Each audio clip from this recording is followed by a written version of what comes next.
by cutting 5% annually to reach the target of 25%, replacing all water meters that are older than 15 years. Our target is to replace around 40,000 water meters annually. This will ensure that 98% of the bills we issue are based on actual meter readings rather than on a monthly estimates. Clamping down on water theft and vandalism, responding to all burst pipes within 24 hours, increasing the unit's internal capacity by insourcing ward-based plumbers and yellow plans. Proactive leak detection by deploying technology on our infrastructure, creating addresses for properties in rural areas, and install water meters so that we can start collecting revenue in these areas and improve service delivery. This will assist us to identify people who are indigent and qualifying for free basic services. Before we implement this program, there will be a thorough consultation process with Amakosi and all relevant stakeholders. We ring-fence water and sanitation business unit and ensure a single point of accountability for all support functions, such as human resources, fleet, finance, supply chain management, and information technology. We will root out fraud and corruption within the unit, as well as address all Auditor General's findings. We are increasing asset maintenance budget and to 8% and beyond. We are improving the efficiency of our call center and automate it with the latest technology. The call center must be I want to put this in bold. The call center must complete the cycle by giving feedback to customers who have logged service delivery issues. We want to improve professionalism and work ethic within the unit. We are happy to report that the municipality has submitted documents that are required by National Treasury on institutional governance and management capacity.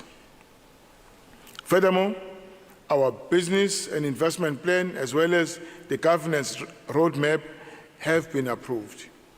The focus is now on the adoption of 8 minimum commitments to qualify for the first tranche of 365 million rand by September 2025, with a total of 2.5 billion rand over the MTREF period.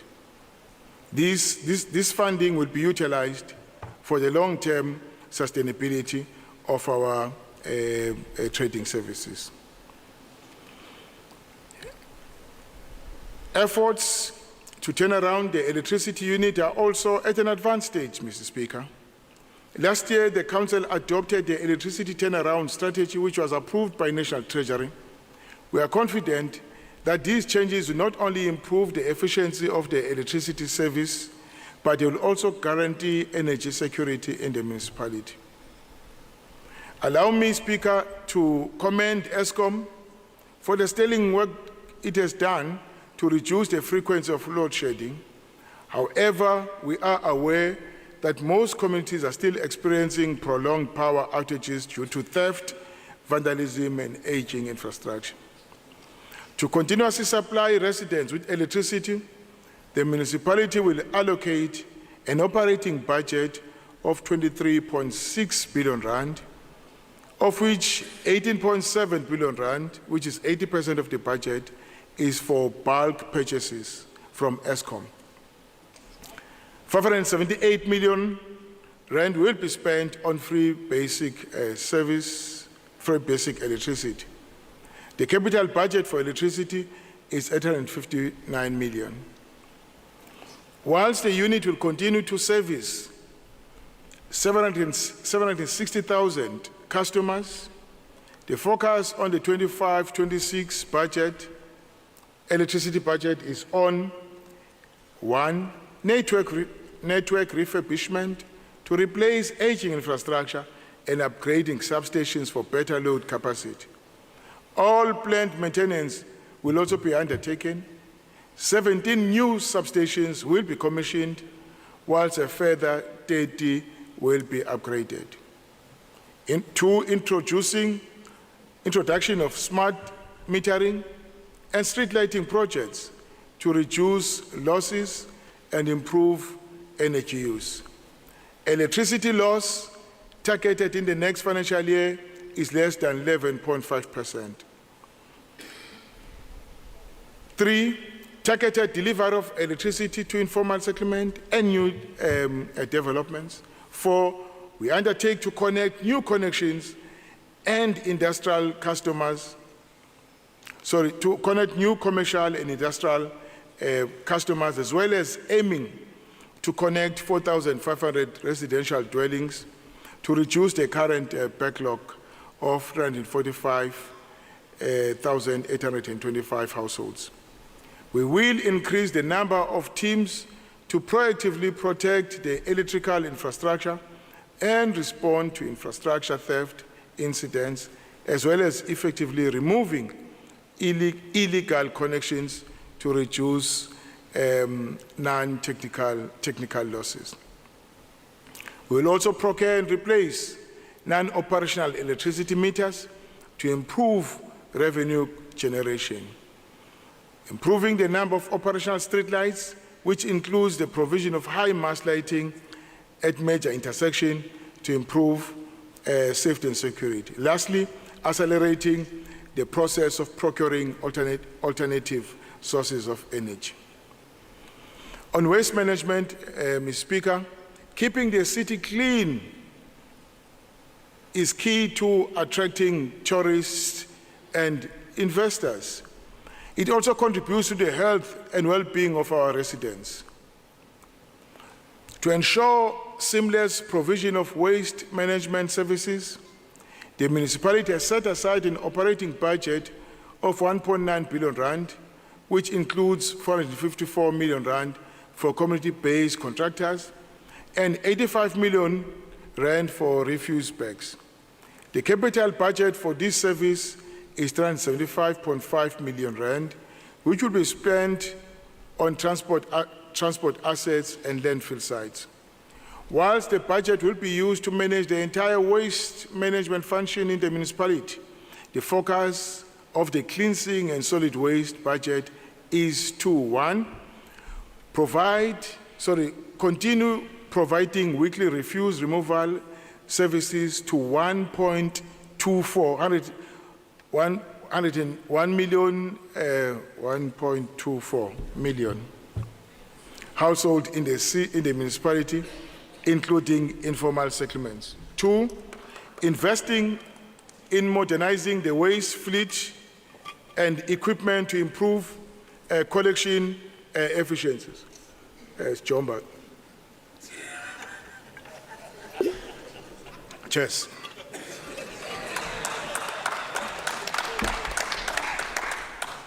3, upgrade our 4 landfill sites and implement waste programs to extend the landfill site lifespan. 4, expansion of separation at source programs and public initiatives on waste reduction. We'll also intensify awareness campaigns encouraging people to keep the city clean. On human settlements, Honourable Speaker, it has been 7 decades since the adoption of the Freedom Charter, which remains our guiding document for building a just, equal and prosperous society. One of the pillars of the Freedom Charter is that, I quote, "There shall be houses, security and comfort," close quote.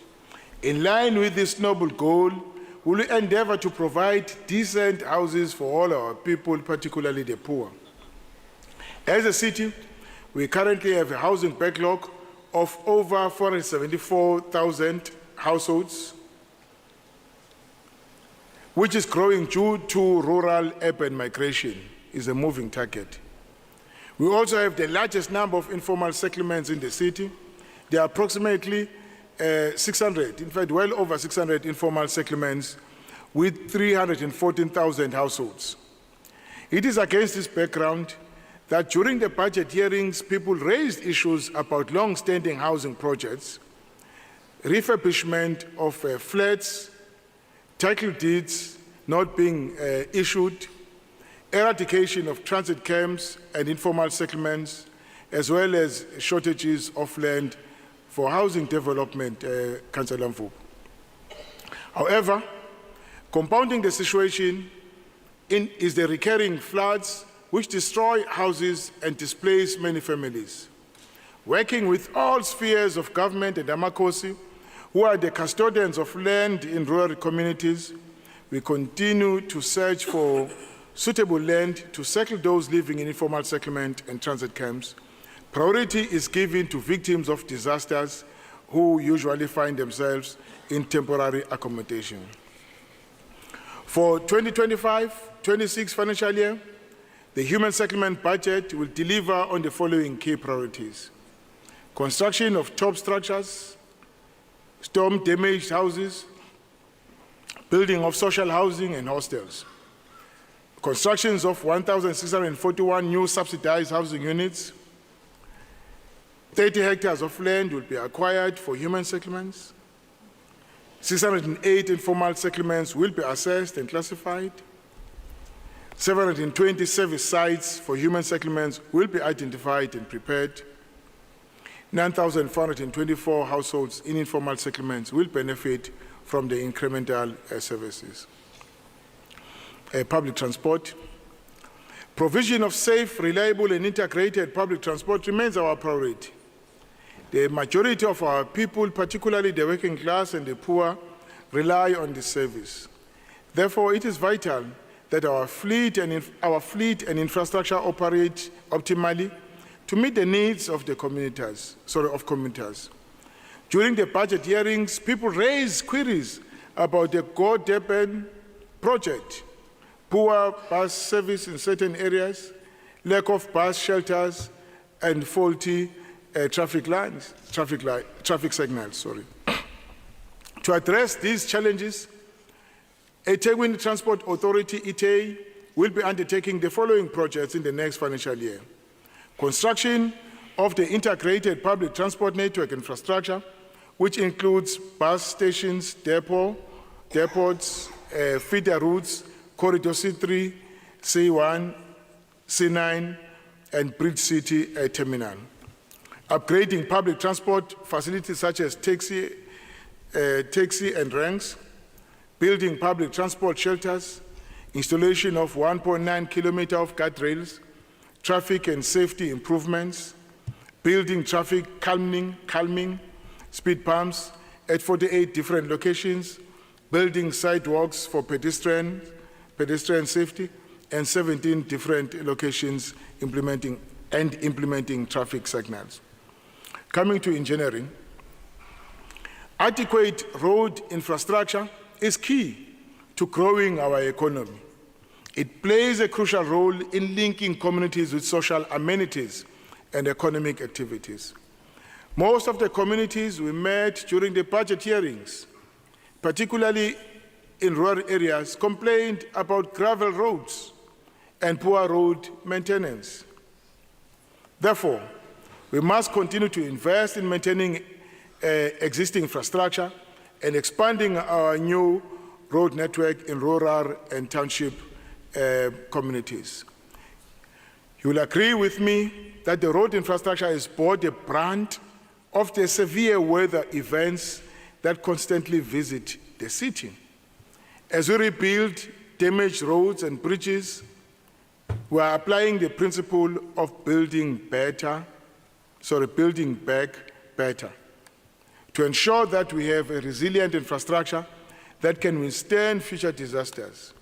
At the same time, we are intensifying programs to keep our rivers and streams clear of debris to allow unrestricted flow of excess water during flooding. Honorable Councillors, the key outcomes for the engineering budget is the next financial year. or for this next financial year, are the following: undertaking approximately 90-kilometer lane of road rehabilitation, converting 4.61 kilometer of gravel road to tar, strengthening the municipality's stormwater network, blading gravel roads in rural areas. On economic development, the strong partnership the municipality has built with the private sector continues to yield positive results, as demonstrated by the appetite shown by business to invest in the city. For 25-26 MTRF period, the municipality will allocate 588 million to build bulk infrastructure for various catalytic projects. This budget will attract billions of rands of investment in development projects that will catapult the city into a new area of prosperity. Apart from boosting investment and business confidence in the city, these projects increase our rate space. They also improve the Durban as an investment destination of choice. When cranes are swinging and yellow plants moving, people's hope are revived. We are happy that Durban has become a construction site, and it clearly shows that we are open for business. We will continue to ensure that private sector investment is not only concentrated in the urban areas, but it will also spread to townships and rural communities. We'll also put strong emphasis on the revitalization of secondary CPDs, industrial renewals, and upgrading of tourism nodes and corridors. The growth of our tourism sector is intrinsically linked to the investment the municipality, in partnership with business, is making in changing the skyline of the city. We are happy that the beachfront is poised for a major facelift due to the announcement by Southern Sun of over R1 billion investment to revamp their hotels. Recently, we also witnessed the reopening of the Hilton Hotel. Hey, City Manager, thank you very much for this. You really led the whole thing from the front. And we witnessed the reopening of the Hilton Hotel, which will boost our prospects of securing more conferences as it complements the Inkosi Albert Luthuli ICC because of its proximity. As part of our plans to restore the Golden Mile, we launched the Durban Beach Cafe and announced plans for the redevelopment of Joe Cools and Durban Fun World into a modern facility. We are pleased that the municipality continues to be the preferred destination for entertainment, leisure, and conferencing. It means we must spend money to crowd in money. We are looking forward to welcoming thousands of visitors to the city for the Comrades Marathon and the Hollywood Bets Durban July. These events assist us to boost our local economy and create much-needed jobs. They also align perfectly with our recently launched visitor strategy of taking Durban to the world. The 2025-26 budget will also fund creation programs that will create 13,376 jobs through EPWP, Zibambele, and Sihlanzimvelo stream cleaning programs. On the inner city regeneration, the city is actively working on the regeneration of its inner city through various initiatives, including renovating buildings, improving safety and security, and attracting investment. The focus is on revitalizing urban spaces, stimulating economic growth, and enhancing the quality of life for residents and our visitors. The Bad Buildings Program aims to address and renovate problematic buildings in the CPT.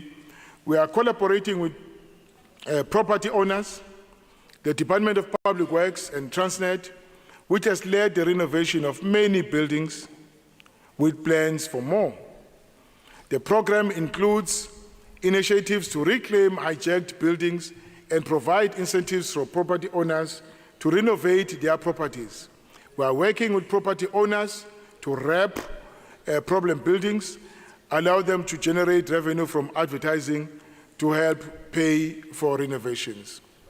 The municipality is deploying security teams, armed patrol units, and rapid response squads to enhance public safety. Urban improvement precinct ambassadors have been introduced to further enhance safety and security with additional deployments to specific areas. Our CCTV cameras are also assisting in preventing crime. Currently, the municipality is developing a 2040 inner city local area and regeneration plan to attract and retain investment and people in the inner city. This plan includes proposal for social housing and affordable residential unit. Specific buildings are being identified and planned for conversion into social housing and student accommodation. The city is also hard at work creating a more welcoming and vibrant environment through the refurbishment of buildings and improved safety. The initiative also aims to stimulate economic growth and create job initiatives. On Going Green, our budget also supports the implementation of the Durban Climate Action Plan, which aims to achieve climate resilience and carbon neutrality by 2050. The municipality is working to reduce emissions by 40% by 2030 and 80% by 2050, aiming for carbon neutrality. This involves implementing a smart electricity grid, promoting renewable energy sources like rooftop solar panels, and transforming transportation systems. On youth development, our city has a youthful population and will continue to invest in programs that seek to empower our young with skills and provide them with opportunities that will enable them to play a meaningful role in the mainstream economy. During the budget and ITP hearings, the voice of the youth, the voice of the youth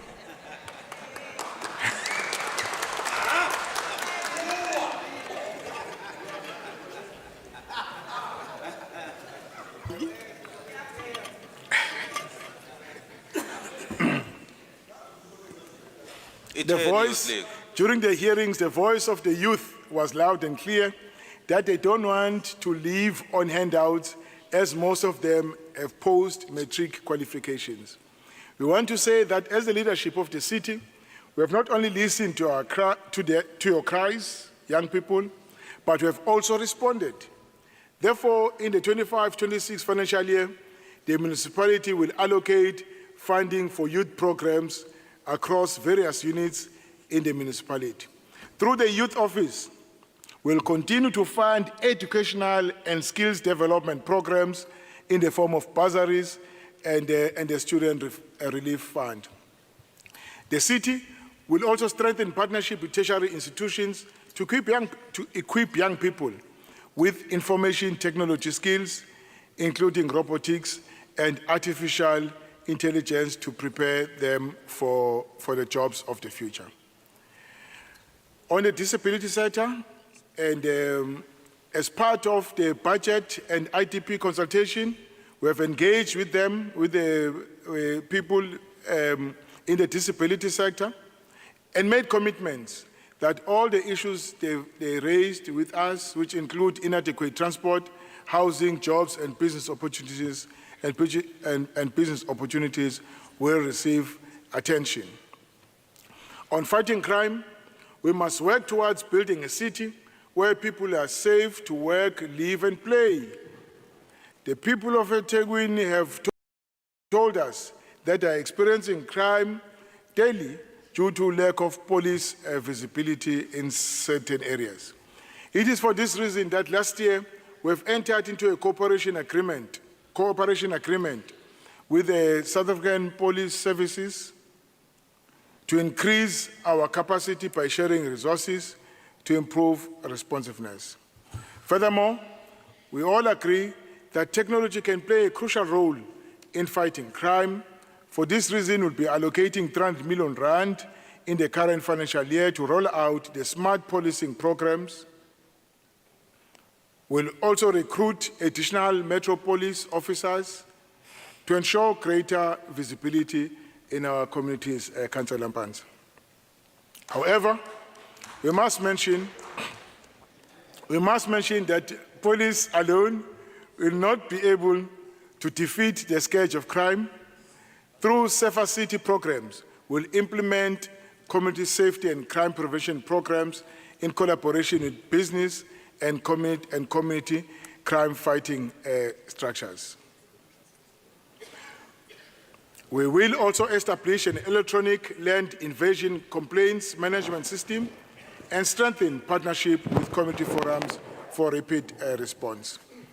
And on parks, recreation and culture, investing in sport, arts and culture is crucial not only to keep young people occupied, but also to promote unity and social cohesion. Among the issues that people raised sharply during the budget hearings was building and maintenance of sports facilities, as well as rehabilitation of community halls and libraries. Therefore, in 25-26 financial year, we commit to allocate funding to rehabilitate our sports, arts, and culture facilities throughout the city. In the past weeks, we have all witnessed the importance of sport in uniting our people when we successfully hosted the Nedbank Cup final. Indeed, this calls on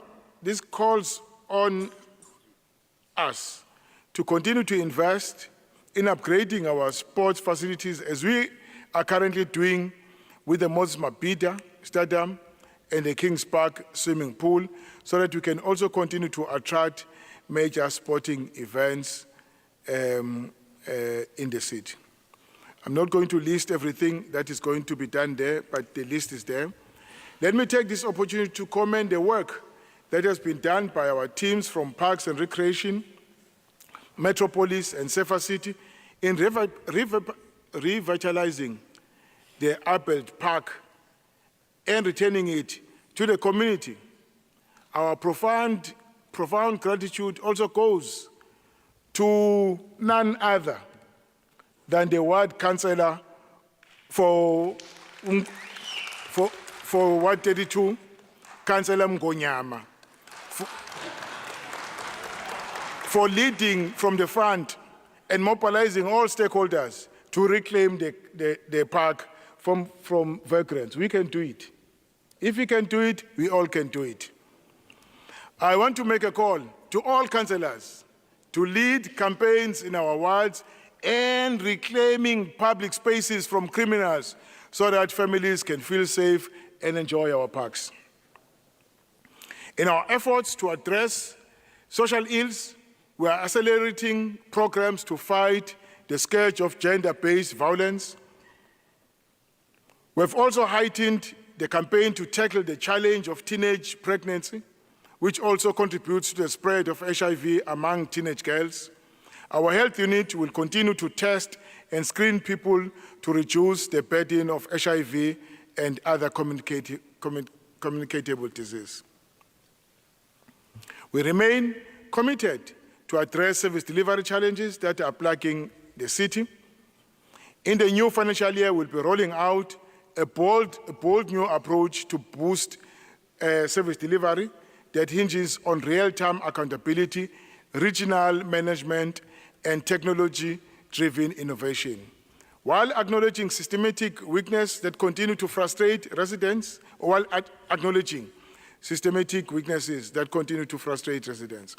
A combination of unannounced site visits, the city manager started it, artificial intelligence tools, and decentralized management will form the backbone of the municipality's new push for service excellence.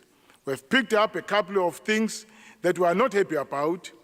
For instance, adherence to the legislative response time after service delivery queries have been raised. It takes too long, particularly when you are dealing with water leaks.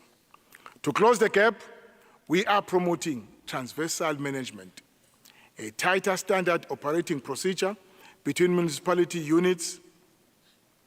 Sometimes they take too long to respond to a water leak because they don't have a TLP to dig up that particular pipe. Another example is where water dig up a road to replace a water pipe, but roads do not come and fix their road timelessly. This will help resolve such issues, and we are already noticing the impact. Key is regionalizing service accountability so that each geographic area has a dedicated team with direct access to all necessary resources from support departments without having to rely on centralized departments. For example, an area manager responsible for South will have access to all those particular services and be able to provide them without having to wait for someone to come from Priory Road or Springfield. A citizen-focused innovation is also key. For example, the Ethekwini mobile app has seen 150,000 times downloads, which allows residents to log faults, pay bills, and get updates. This tool reflects our vision to build a smart, digital, and enabled city. Of course, on revenue enhancement, increasing revenue collection is critical to ensuring financial sustainability of the municipality, as well as accelerating service delivery. In the past few months, we have introduced impactful revenue enhancement strategies. This includes, amongst other things, migrating water reading from water and electricity to the revenue department. In August last year, we introduced a deceased estate debt write-off program to provide a once-off relief to beneficiaries of the deceased estates. As at 30 April, the municipality has approved over 9,000 applications for a write-off amounting to 747.5 million rand. Last week, the council approved a 50% debt write-off program of area debt accumulated up to 31st of January 2025. This is part of our effort to cushion our customers who are grappling with the rising cost of living. After we received complaints from customers about our bills not being user-friendly, we are happy to report that we have now simplified the document. We have also digitized our revenue management services through the introduction of the e-service platforms. These platforms assist customers to access our services at the click of the button in the comfort of their homes. It also allows customers to access their monthly bills, track their usage of services, and make payments online. All these interventions are designed not only to enhance revenue, but also to improve customer services, because a happy customer is a paying customer. The 2025-26 budget is 70.9 billion rand. By the way, I must indicate this point. It's down from 71.3 billion rand because we had to drop the tariffs. I'm going to announce the percentage by which we dropped the tariffs. So if you drop the tariffs, you reduce your bottom line. So are now down. I want to mention this so that Mwango is out of this out. Does not jump up and down, because what is critical when you present the budget is where are you going to recover the money from. As we speak, we don't have even a single cent for 25-26. We'll start from the 1st July to raise the funds. And the commitment they've given me, the city manager and the CFO, is that they will raise not less than 5.6 billion rand a month, every month. Of course, when there are months where they failed, they would improve on the following months. That is in order to arrive at a 70.9 billion rand. So it's split between 63.6 billion for operating and 7.3 billion for capital. Let me come to the tariffs adjustments. Balancing, during the extensive budget and IDP consultations, communities expressed their deep concern about the proposed tariffs for 25-26 financial year, citing tough economic climate, unemployment, and high cost of living. They also raised concerns about service delivery. To demonstrate that these consultations are not just a tick box exercise, we have listened to all the inputs and considered the concerns raised by the residents, as well as my councillors on the right.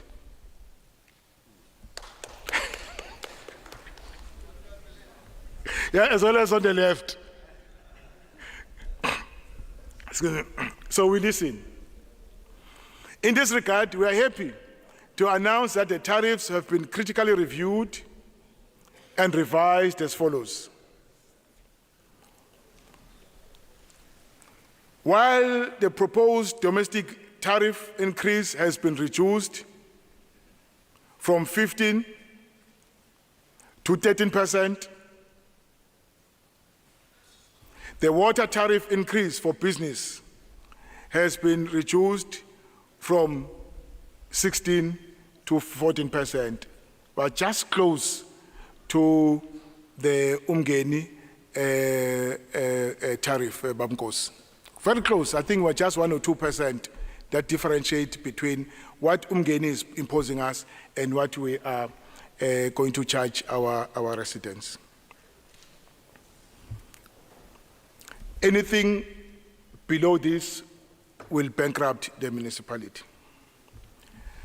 For sanitation tariff, the proposed domestic sanitation tariff increase of 13% has been reduced to 11%, whilst the proposed sanitation tariff increase for business has also been reduced from 14% to 12%.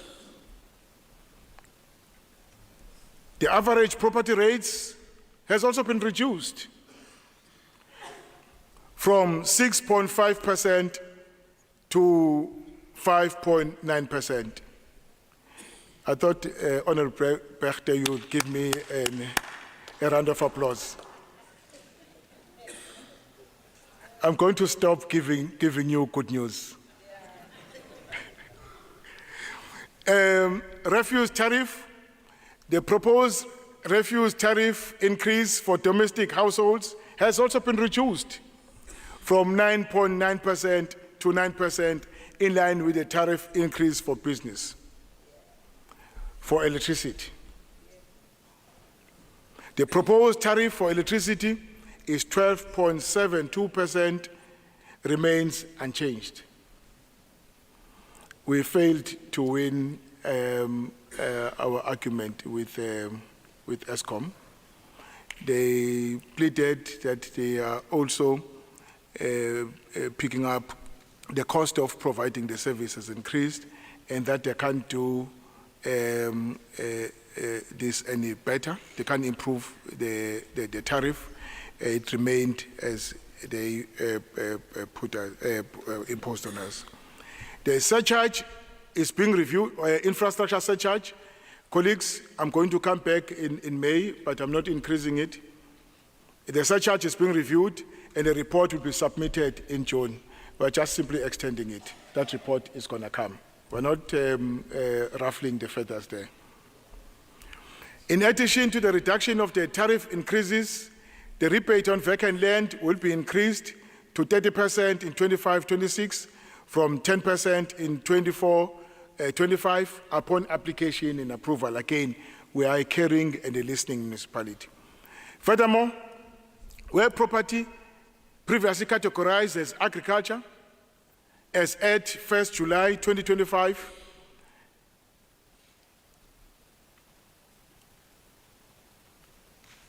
is being developed, it will be recategorized as a vacant land, and a rebate of 50% will be granted. A rebate of 50% will be granted to the developer upon application and approval for a maximum period of 36 months as a once-off relief. That is in the documents that are before you, councillors. This will be applicable to agricultural properties rezoned or subdivided from the 1st July 2025 that do not qualify for any other rebates or incentives. As I sit down, the National Treasury has assessed this budget and came to a conclusion that it is credible, funded, relevant, and sustainable. Honorable councillors, Speaker, Amakosa Sendlenkulu, the entire leadership, and the residents of Ethekwini, this is not the time for despair. This is time to pull together, to restore faith in local government, and to work tirelessly to build a city that works for all its people. The 25-26 budget is bold yet responsible. It puts people first, confronts our challenges honestly, and positions Ethekwini for renewal and resilience. Let us rise to the occasion and approve this budget, not just as a technical document, but as a blueprint for hope and impact. Let us make this opportunity to thank the Executive Committee. So let's take this opportunity to thank the Executive Committee and the political leadership for their input into this budget. The City Manager, Mr. Mpele, for his stewardship, as well as our Chief Financial Officer, Dr. Sandile Mnguni, and his team for the excellent work in balancing this budget under trying times.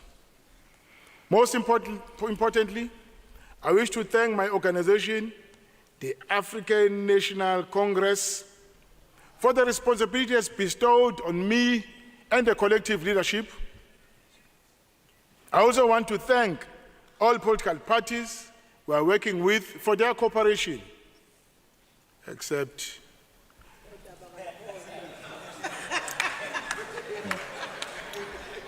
your support remains crucial in ensuring that the municipality is politically stable. Finally, I want to thank my family and my wife in particular for continuing to be my pillar of strength. I wish to table the 2025-26 medium-term revenue and expenditure framework for final approval. Thank you very much. What about the side shake? Side shake, Mayor.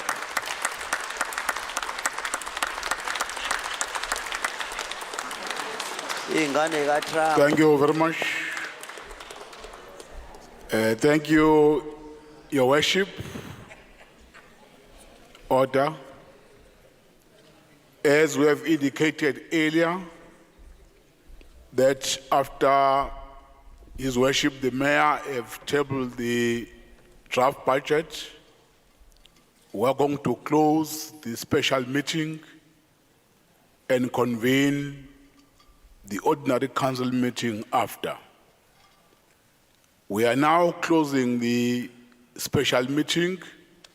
I'm going to give you a stretch break of 6 minutes. Just to stretch back and come back because our agenda is very thick and long. Let's just break just for 5 minutes and come back after that. Thank you. Yes, uvalile.